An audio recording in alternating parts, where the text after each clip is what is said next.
Градоначалникот на град Скопје Орце Ѓорѓиевски во објава на социјалните мрежи сподели дека деновиве интензивно се работи на сите страни низ главниот град.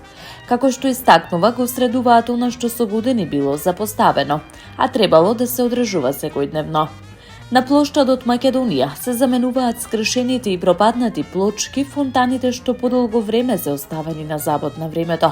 Повторно ги враќаме во функција, а пристапните патеки конечно ќе престанат да бидат предизвик и мачнина за граѓаните, посочи Ѓорѓиевски.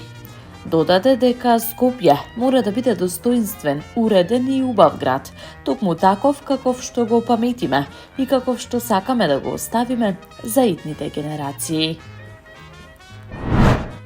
Општина Центар го одржа вториот буџетски форум, каде граѓаните покажаа голем интерес и активно учествуваа во дефинирањето на приоритетите за 2026 година. Форумот, што се одржа во Општинското основно училиште Димитар Миладинов, помина во конструктивна атмосфера со отворена дискусија меѓу администрацијата, раководството на општината, советниците и присутните жители, велат од општината. Граѓаните предлагаа иницијативи и проекти што им се потребни во секојдневието, што уште еднаш потврдува дека буџетот се гради транспарентно, отчетно и со директно учество на заедницата, информираат надлежните. Гласот на граѓаните и нивните потреби е важен, тие најдобро знаат што недостига во нивните мала. Нашата работа е да го слушаме секој предлог и да го преточиме во реални проекти, истакна градоначалникот на општина Центар Горан Герасимовски, кој пред присутните презентираше што е реализирано во 2025 година и плановите за наредната година. На работните маси поделени по сектори, граѓаните доставија свои предлози и барања. Во комуналната сфера се дискутираше за хортикултурно и партерно уредување на просторот кај Зелен пазар, санација на подземните гаражи, зголемување и подобро одржување на зелените површини и избогатување на населбите со урбана опрема.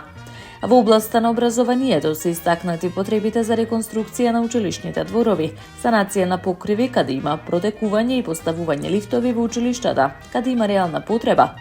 Во културата пак се предложени интерактивни аудиовизуелни проекти за ученици, мобилни галерии, скулптурни инсталации и активности со кои се потикнува креативноста и се збогатува јавниот простор.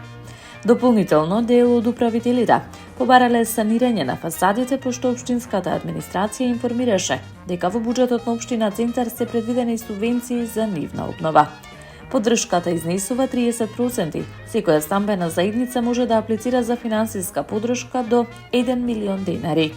Жителите околу Зелен пазар го отворија и прашањето за дивите пазарџии, зашто градоначалникот посочи дека е потребна засилена инспекција, но и заедничка и координирана акција на повеќе институции, меѓу кои МВР, Државниот пазарен инспекторат, за трајно решавање на проблемот.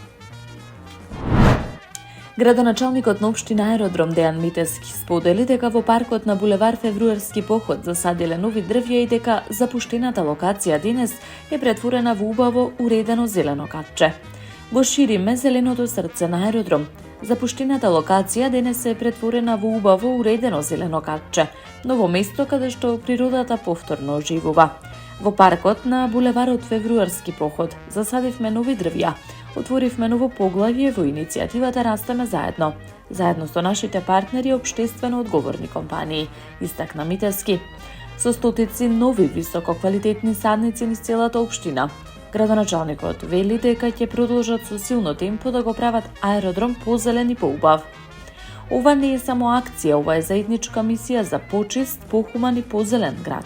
Секоја садница е инвестиција во иднината за генерациите што доаѓаат, порача првиот човек на Аеродром. На вчерашната седница на Советот на град Скопје е донесена одлука со која се отвора можност еден стан во сопственост на градот да се користи како безбеден, заштитен и привремен дом за жртвите на семејно и родово базирано насилство. Овој простор ќе овозможи смештај, стручна поддршка, советување и целосна грижа се до стабилизација на ситуацијата и изнаоѓање трајно решение, велат надлежните. Ова е силна и јасна порака дека ниту една жена, ниту едно дете не смеат да останат сами во моментите кога им е најтешко. Градот Скопје создава безбедно место кое ќе биде подадена рака за солништо и нов почеток, изјави градоначалникот Орце Ѓорѓиевски. Со воспоставувањето на првиот градски шелтер центар, Скопје практично ги реализира приоритетните политики за заштита, поддршка и превенција од насилство. Оваа мерка, според градоначалникот, представува важен чекор напред во градењето на систем кој обезбедува сигурност, институционална грижа и достоинствено опоравување на жртвите. Градот мора да биде засолниште за сите своји граѓани, особено за најранливите.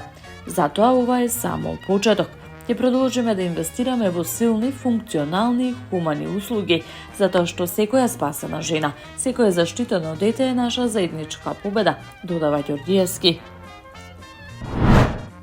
Започна изградбата на мултифункционалниот центар во општина Аеродром, кој е целосно финансиран од владата на Република Македонија. Премиерот Христијан Мицкоски истакна дека овој објект ќе биде додадена вредност во културниот живот не само во општина Аеродром, туку и во Скопје. Општина Аеродром генерално беше прилично амбициозна што се однесува до проектите кои што ги финансира владата. И во првиот и во вториот повик некаде околу 15 милиони евра. Вкупно е сумата на проектите кои што се финансираат од владата. Кога на тоа ќе се додадат и делот од кофинансирањето што го има самата општина, доаѓаме до навистина еден силен инвестицијски циклус, истакна Мицкоски. Премиерот додава дека овој објект представува навистина нешто кое што ќе биде додадена вредност во културниот живот, не само во општина Аеродром, туку и во Скопје, и како влада го препознаваат и заедно со општината ќе го реализираат. Таму е Скопје, град мој љубав лише, што ми расуте сни. Вечно ке ја сакам, убавка ја